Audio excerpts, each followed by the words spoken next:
الحمدللہ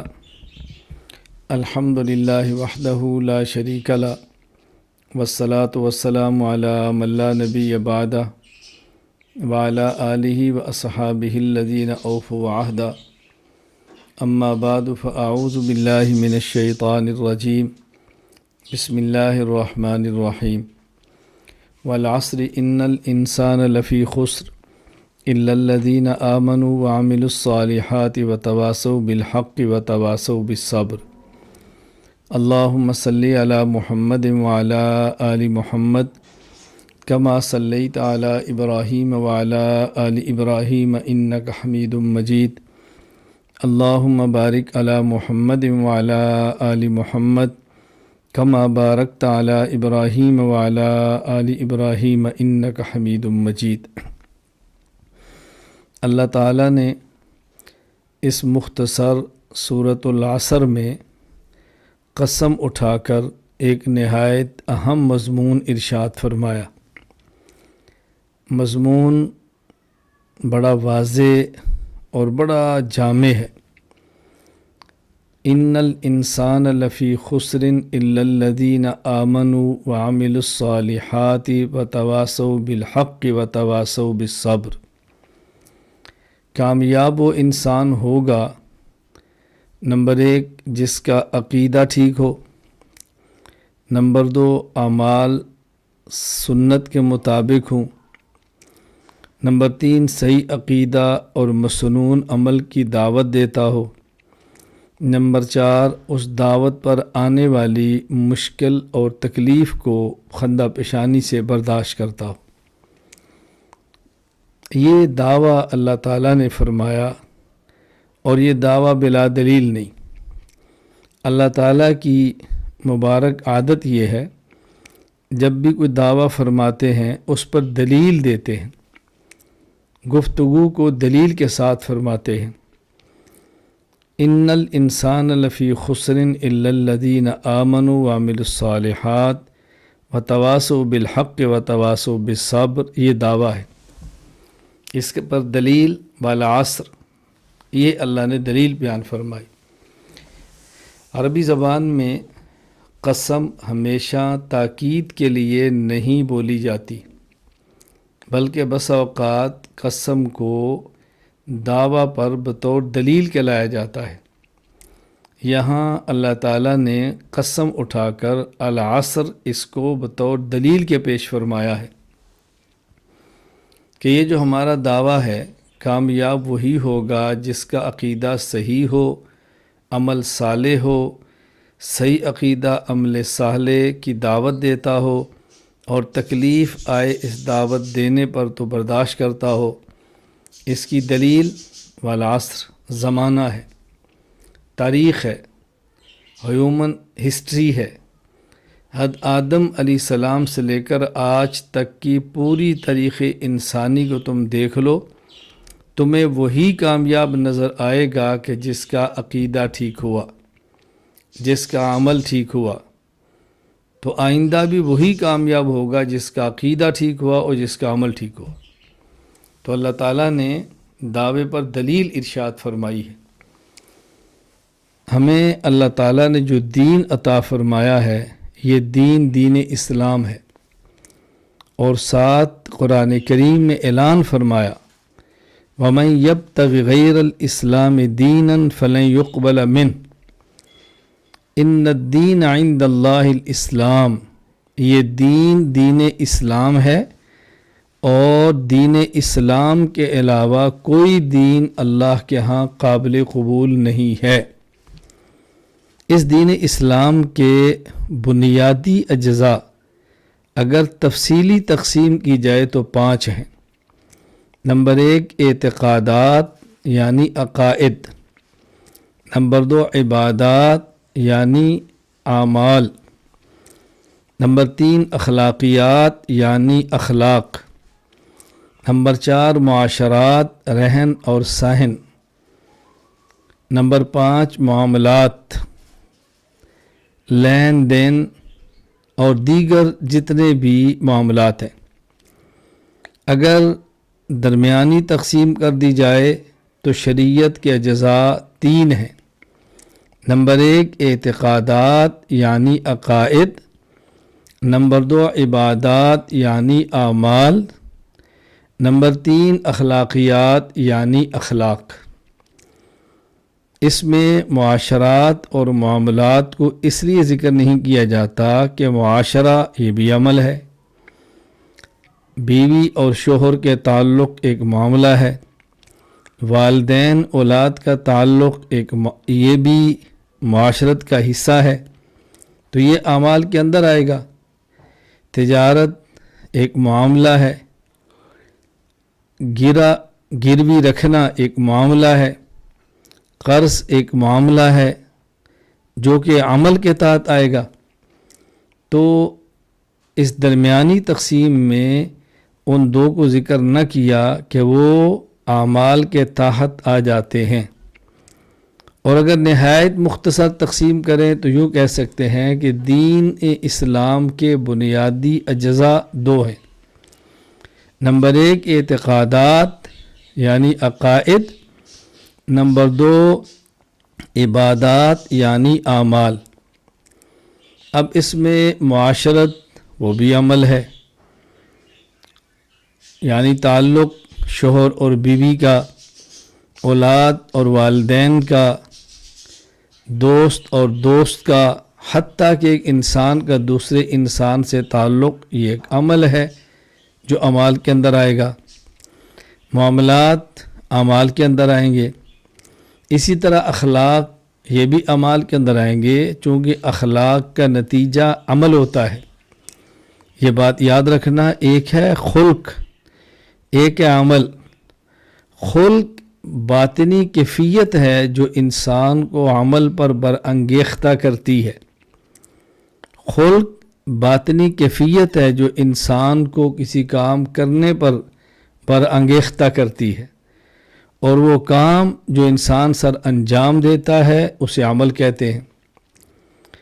مثلا حیا ایک باطنی کیفیت ہے جو انسان کو نامحرم کے سامنے آنے پر آنکھ چکانے پر مجبور کر دے، برانگیختہ کر دے، راغب کر دے، اور آنکھ جھکانے کا نام غض بصر ہے۔ سخاوت ایک باطنی کیفیت ہے جو مال خرچ کرنے کے لیے ترغیب دیتی ہے، اور اس مال خرچ کرنے کا نام انفاق ہے۔ شجاعت ایک باطنی کیفیت ہے جو انسان کو اللہ کے راستے میں اپنی جان لٹانے کی ترغیب دیتی ہے، اس جان لٹانے کا نام جہاد ہے۔ تو یہ عبادات کے تحت آ جاتے ہیں، اس لیے ہم درمیانی تقسیم سے آگے بڑھ کر اگر نہایت مختصر تقسیم کریں تو ہم کہتے ہیں شریعت کے بنیادی اجزاء دو ہیں۔ نمبر 1 عقائد، نمبر 2 اعمال۔ تو دین اسلام کی تفصیلی اجزاء کے اعتبار سے تقسیم کریں تو اجزاء 5 ہیں: عقائد، اعمال، اخلاق، معاشرت، معاملات۔ درمیانی تقسیم کریں تو اجزاء 3 ہیں: اعتقادات، عبادات، اخلاقیات۔ نہایت مختصر تقسیم کریں تو اجزاء 2 بنے ہیں: اعتقادات اور عبادات، عقائد اور اعمال۔ ان میں عقائد اصل ہیں اور اعمال فرع ہیں۔ عقائد اصل ہیں اور اعمال فرع ہیں۔ جو اصل اور فرع کی باہمی نسبت ہے یہی عقیدہ اور عمل کی نسبت ہے۔ میں اس کو سمجھانے کے لیے 2 باتیں عرض کر دیتا ہوں تاکہ بات مزید کھل جائے۔ دیکھیں، عمل کی مثال عدد کی ہے اور عقیدہ کی مثال عدد کی ہے، اور عمل کی مثال صفر کی ہے۔ جو فرق عدد اور صفر میں ہے یہ فرق عقیدہ اور عمل میں ہے۔ عدد اور صفر میں کیا فرق ہے؟ عدد 1 ہو بلا صفر ہو تو اس کی قیمت ہے، صفریں کئی ہوں بلا عدد ہوں ان کی کوئی قیمت نہیں ہے۔ آپ 1 لکھیں تب بھی قیمت، صرف 2 لکھیں تب بھی قیمت، صرف 3 لکھیں تب بھی قیمت، اور عدد کی بجائے صرف 0.3 لکھ دیں گے تو کوئی قیمت نہیں۔ اسی طرح عقیدہ اگر عمل کے بغیر ہو اس کی تب بھی قیمت ہے، لیکن اعمال اگر عقیدہ کے بغیر ہوں تو ان اعمال کی کوئی قیمت نہیں ہے۔ دوسرا فرق، عدد کے بعد 0 آئے عدد کی قیمت بڑھتی ہے، 0 سے پہلے عدد آئے تو 0 کی قیمت بنتی ہے۔ 0 کے عدد کے آنے سے 0 کی قیمت بن جاتی ہے اور 0 کے آنے سے عدد کی قیمت بڑھ جاتی ہے۔ اسی طرح عقیدہ ہو تو عمل کی قیمت بن جاتی ہے، اور عمل آئے تو عقیدہ کی قیمت بڑھ جاتی ہے۔ جس طرح عدد کے آنے سے 0 کی قیمت بنتی ہے، عقیدہ کے آنے سے عمل کی قیمت بنتی ہے، جس طرح 0 کے آنے سے عدد کی قیمت بڑھتی ہے، اسی طرح عمل کے آنے سے عقیدہ کی قیمت بڑھتی ہے۔ تیسرا فرق، 0 اگر عدد کے دائیں جانب ہو تو اس کی قیمت ہے، وہی 0 اگر عدد کے بائیں جانب ہو اس کی کوئی قیمت نہیں۔ اسی طرح عمل اگر اپنے مقام پر ہو تو اس کا فائدہ ہے، اگر اپنے مقام پر نہ ہو تو اس کا کوئی فائدہ نہیں۔ سورج نکلنے سے پہلے 2 رکعتیں پڑھیں فرض فجر کی ہے، سورج نکلنا شروع ہو جائے تو پھر 2 رکعتیں پڑھیں تو کوئی اجر نہیں ہے۔ عمل اجر پر وقت پر ہو، اپنے مقام پر ہو تو عمل کا فائدہ ہے، مقام پر نہ ہو تو کوئی فائدہ نہیں۔ نمبر 4، اگر عمل اپنے مقام، اگر 0 اپنے مقام سے ہٹ جائے، عدد سے دائیں لکھنے کی بجائے بائیں جانب لکھ دیں، صرف یہ نہیں کہ اس 0 کا فائدہ نہیں بلکہ نقصان ہے، سیاہی کا نقصان، کاغذ کا نقصان، وقت کا نقصان۔ اسی طرح عمل اگر اپنے مقام سے ہٹ جائے تو صرف یہ نہیں کہ غیر مفید ہے کہ اس کا اجر اور ثواب نہیں، بلکہ نقصان یہ ہے اگر اس کو سنت سمجھ کر سمجھ لیا تو بدعت بن جائے گا اور مزید گناہ ہوگا۔ میں عرض کر رہا تھا عقیدہ اصل ہے، عمل فرع ہے، اس کو ذرا سمجھیں۔ عقیدہ اور عمل میں وہ فرق ہے جو دل اور جسم کے اعضاء میں فرق ہے، دل اور اعضاء جسم میں فرق ہے۔ دیکھیں، ایک دل ہے اور ایک جسم کے بقیہ اعضاء ہیں جو ظاہر نظر آتے ہیں، اسی طرح ایک عقیدہ ہے اور ایک اعمال ہے۔ جو دل اور بدن میں فرق ہے وہ عقیدہ اور اعمال میں فرق ہے۔ دل اور بدن میں فرق کیا ہے؟ بنیادی طور پہ 2 فرق ہیں۔ پہلا فرق یہ ہے کہ دنیا میں یہ ایک ضابطہ ہے کہ جو چیز جتنی قیمتی ہو اس کے رکھنے کا محل اتنا ہی محفوظ ہوتا ہے، اور جو چیز قیمت میں کم ہو اس کے رکھنے کا محل اتنا ہی کم محفوظ ہوتا ہے۔ اگر کپڑا، جوتی کم قیمت کا ہو، وہ آپ کو دکان کے باہر فٹ پاتھ پر بھی نظر آئے گا۔ سبزی، ٹماٹر، آلو، گاجر، یہ آپ کو دکانوں سے باہر بھی نظر آئیں گے۔ لیکن اگر کوئی چیز قیمتی ہو اس کے رکھنے کا محل ذرا محفوظ ہوگا۔ اگر کوئی کپڑا اور جوتی کوالٹی میں اعلیٰ ہے تو اس کی قیمت کی وجہ سے وہ دکان کے اندر نسبتاً محفوظ ہوگا، اس کا محل اور محفوظ ہوگا۔ اور اگر سونا اور چاندی ہو، کرنسی ہو، تو وہاں گارڈ بھی ہوگا، وہاں کیمرہ بھی ہوگا، وہاں لاک بھی ہوں گے۔ کیوں؟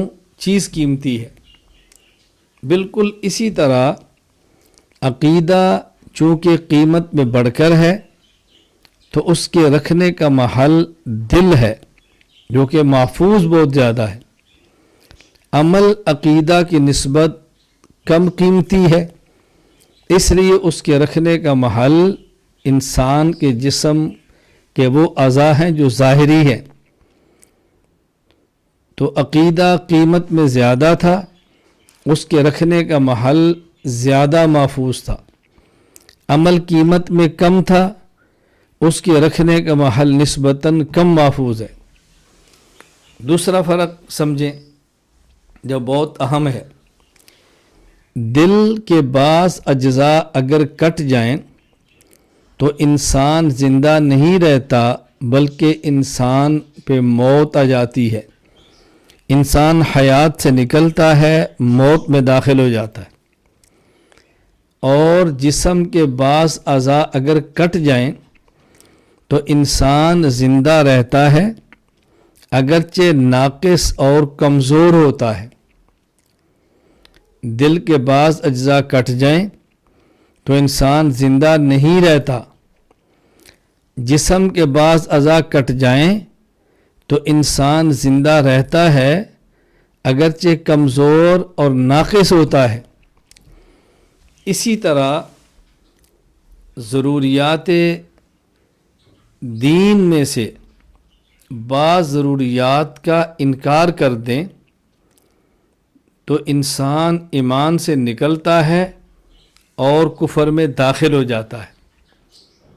اور اگر ضروریات اہل السنت والجماعت میں سے کسی عقیدہ کا انکار کر دے تو اہل السنت والجماعت سے نکلتا ہے اور اہل البدعت کے اندر داخل ہو جاتا ہے۔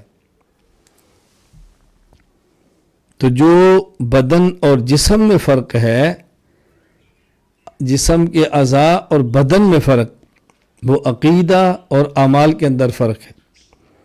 میں نے آپ کی خدمت میں عقیدے کے حوالے سے دو باتیں کی ہیں، ایک ہے ضروریات دین اور ایک ہے ضروریات اہل السنت والجماعت۔ ضروریات دین میں سے کسی ضرورت اور بنیادی عقیدہ کا انکار کریں تو انسان اسلام سے نکلتا ہے، کفر میں داخل ہوتا ہے۔ اور ضروریات اہل السنت والجماعت میں سے کسی ضرورت اور عقیدہ کا انکار کریں تو اہل السنت والجماعت سے نکل کے اہل بدعت کے اندر داخل ہو جاتا ہے۔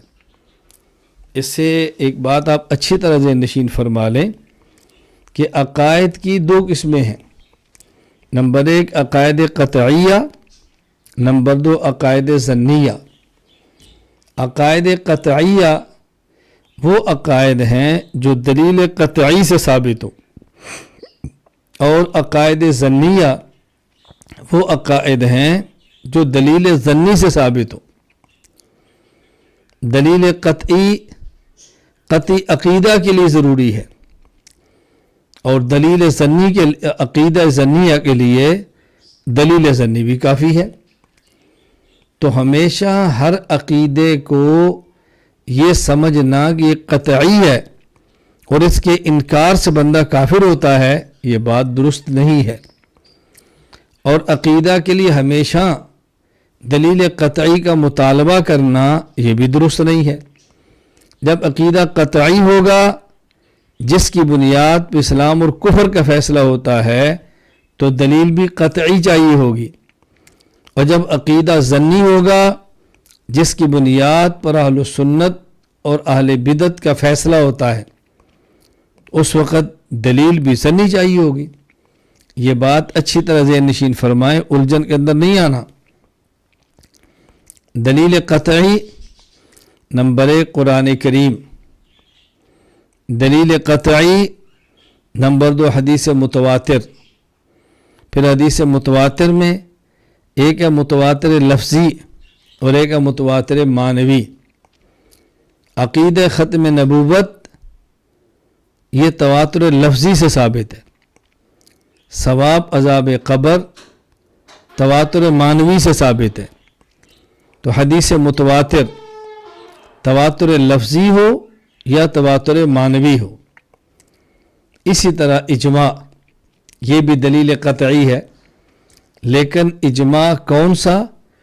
وہ اجماع جو صحابہ کرام کے دور میں صحابہ کرام رضی اللہ عنہم مجمعین کا ہوا ہو، یہ ہے اجماع دلیل قطعی. جس طرح خلافت صدیق اکبر رضی اللہ تعالیٰ عنہ پر اجماع صحابہ ہے تو یہ دلیل قطعی ہے. باقی جو عقیدہ ظنیہ ہے اس کے لیے دلیل بھی ظنی چاہیے. دلیل ظنی نمبر 1 جو ایسی نص سے ثابت ہو جو نص ظنی الدلالت، ظنی الثبوت اور ظنی الدلالت ہو، اس کا ثبوت بھی ظنی ہو اور اس کی دلالت بھی ظنی ہو، یعنی اس کے اندر کئی معنی کا احتمال ہو. نمبر 2 وہ عقیدہ، نمبر 2 دلیل ظنی وہ نص ہے جو قطعی الثبوت ہو لیکن ظنی الدلالت ہو، یعنی ثبوت قطعی ہو لیکن معنی میں کئی احتمال ہو. اسی طرح دلیل ظنی وہ نص ہے جو ظنی الثبوت ہو اور قطعی الدلالت ہو، معنی اس کا ایک ہی ہو، متعین ہو، لیکن اس کا ثبوت ظنی ہو. دلیل ظنی نمبر 4 استنباط، یہ دلیل ظنی ہے. تب ظاہر ہے عقیدہ قطعی اس کے لیے دلیل قطعی چاہیے، عقیدہ ظنی اس کے لیے دلیل ظنی چاہیے. یہ بات سمجھنا از حد ضروری ہے وگرنہ الجھن آتی ہے. ایک بات، ایک اہل بدعت کے ساتھ میری گفتگو ہوئی. گفتگو اس بات پہ تھی کہ انہوں نے ایک دعویٰ کیا کہ رسول اکرم صلی اللہ علیہ وسلم یہ نور ہیں اور نورانیت بھی ایسی کہ اگر کوئی شخص نہ مانے تو دائرہ اسلام سے خارج ہوتا ہے. تو میں نے ان سے ایک سوال کیا کہ رسول اکرم صلی اللہ علیہ وسلم کو جو آپ نور فرما رہے ہیں، آپ اس کی وضاحت فرمائیں. کیا آپ کی ذات بشر ہے اور آپ کی صفت نور ہے، یا رسول اکرم صلی اللہ علیہ وسلم کی ذات نور ہے اور لباد بشریت ہے؟ جس طرح جبرائیل امین حضرت مریم کے پاس آئے تو قرآن کریم کہتا ہے فتمثل لها بشرا سویا، ان کی نور ذات تھی لیکن لباد بشریت میں آئے تھے. تو وہ فرمانے لگے کہ رسول اکرم صلی اللہ علیہ وسلم کی ذات نور ہے اور لباد بشریت میں آئے ہیں. میں نے کہا اس پر آپ دلیل پیش فرمائیں. اگر یہ عقیدہ قطعی ہے تو آپ دلیل وہ پیش کریں گے نا جو قطعی ہو. کہتا ہے بالکل قطعی ہے. میں نے کہا پیش فرمائیں. کہا قرآن کریم کے اندر آتا ہے قد جاءکم من اللہ نور و کتاب مبین. یہاں نور سے مراد رسول اکرم صلی اللہ علیہ وسلم کی ذات ہے. میں نے کہا جو آپ نے نص پیش فرمائی ہے یہ قطعی و ثبوت ہے، اس میں کوئی اشکال نہیں، لیکن یہ آیت جو آپ نے پیش فرمائی یہ قطعی الدلالت نہیں ہے بلکہ ظنی الدلالت ہے. اس لیے کہ اس آیت کے اندر کئی معنی ہے، 3 احتمال ہیں کہ اس نور سے مراد کیا ہے. نور سے مراد رسول اکرم صلی اللہ علیہ وسلم کی ذات ہے، نور سے مراد قرآن کریم ہے، یا نور سے مراد نور ہدایت ہے. اس سے مراد کیا ہے؟ اذا جاء الاحتمال بطل الاستدلال. تو جب یہ 3 احتمالات آگے تو یہ نص ثبوت میں تو قطعی ہے، دلالت میں قطعی نہیں، لہذا اس نص کو آپ عقیدے پر پیش نہیں کر سکتے. اب جیسے ظاہر ہے مناظر تو مناظر ہوتا ہے، موافق ہو یا مخالف ہو. کبھی بھی آپ کسی سے گفتگو کریں تو اس کو کمزور سمجھ کر گفتگو نہ کریں. انہوں نے فوراً مجھے کہا کہ نشر الطیب میں مولانا اشرف علی تھانوی رحمہ اللہ نے لکھا ہے اول ما خلق اللہ نوری، اس سے مراد رسول اکرم صلی اللہ علیہ وسلم کی ذات ہے کہ سب سے پہلے جو اللہ نے پیدا فرمایا وہ میرا نور تھا اور مراد حضور کی ذات ہے. میں نے کہا یہ آپ نے غلط بات کی ہے. حکیم الامت تھانوی نے یہ تو لکھا ہے اول ما خلق اللہ النوری، اس نور سے مراد حضور ہے، لیکن کیا اس سے مراد ذات ہے جو آپ کو نظر آ رہی ہے، وجود اطہر وہ ہے؟ ایسا ہرگز نہیں ہے۔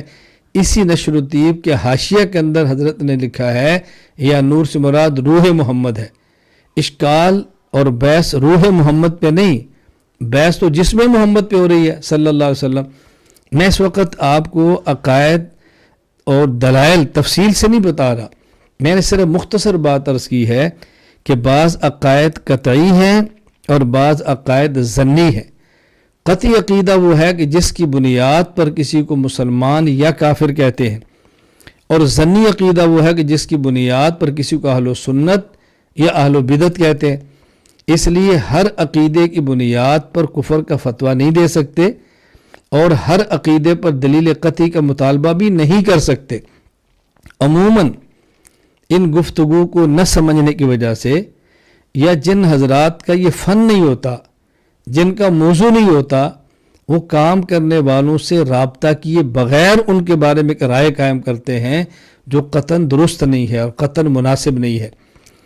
آپ ہمارا طرز دیکھ لیں، ہماری فائلیں دیکھ لیں، ہماری کتب دیکھ لیں، ہمارے بیانات کو سن لیں، ادھر ادھر سے بات نہ سنیں۔ آپ ساری باتیں سنیں گے تو آپ کو اندازہ ہوگا کہ ہمارے موقف میں اعتدال کتنا ہے، اور فتویٰ بازی سے ہم کام نہیں لیتے، اور کبھی فتویٰ لگانا ہو تو جلد بازی نہیں کرتے۔ مستقل اصول عقائد کے حوالے سے تفصیلاً میں نے اس میں کتاب مرتب کر دی ہے، آپ اس کو ملاحظہ فرمائیں۔ آج کی ہماری مجلس میں یہ مختصر گفتگو تھی جو میں نے آپ حضرات کی خدمت میں عرض کر دی ہے کہ اللہ تعالی ہمیں بات سمجھنے کی توفیق عطا فرمائے۔ میں خلاصہ عرض کر دیتا ہوں، دین کے بنیادی اجزاء 5 ہیں: اعتقادات یعنی عقائد، عبادات یعنی اعمال، اخلاقیات یعنی اخلاق، معاشرات اور معاملات۔ ان میں سب سے اہم ترین عقیدہ ہے۔ پھر عقائد کی 2 قسمیں ہیں: عقائد قطعیہ، عقائد ظنیہ۔ اور عقیدہ قطعی دلیل قطعی سے ثابت ہوتا ہے، اس کی 3 قسمیں ہیں: نمبر 1 قرآن کریم، نمبر 2 حدیث متواتر، نمبر 3 اجماع، اور ہر اجماع نہیں بلکہ اجماع صحابہ، اور وہ بھی سکوتاً نہیں بلکہ نصاً۔ نمبر 2 دلیل عقیدہ ظنی، وہ دلیل ظنی سے ثابت ہوگا، اور دلیل ظنی کی 4 قسمیں ہیں: نمبر 1 ظنی الثبوت ظنی الدلالت، نمبر 2 قطعی الثبوت ظنی الدلالت، نمبر 3 ظنی الثبوت قطعی الدلالت، اور نمبر 4 استنباط۔ اللہ تعالیٰ مجھے اور آپ سب کو اعتدال کے ساتھ، دلیل کے ساتھ، اخلاص کے ساتھ اپنے اکابر کے منہج کے مطابق دین کی خدمت کرنے کی توفیق عطا فرمائے۔ وآخر دعوانا ان الحمد للہ رب العالمین۔ السلام علیکم ورحمۃ اللہ وبرکاتہ۔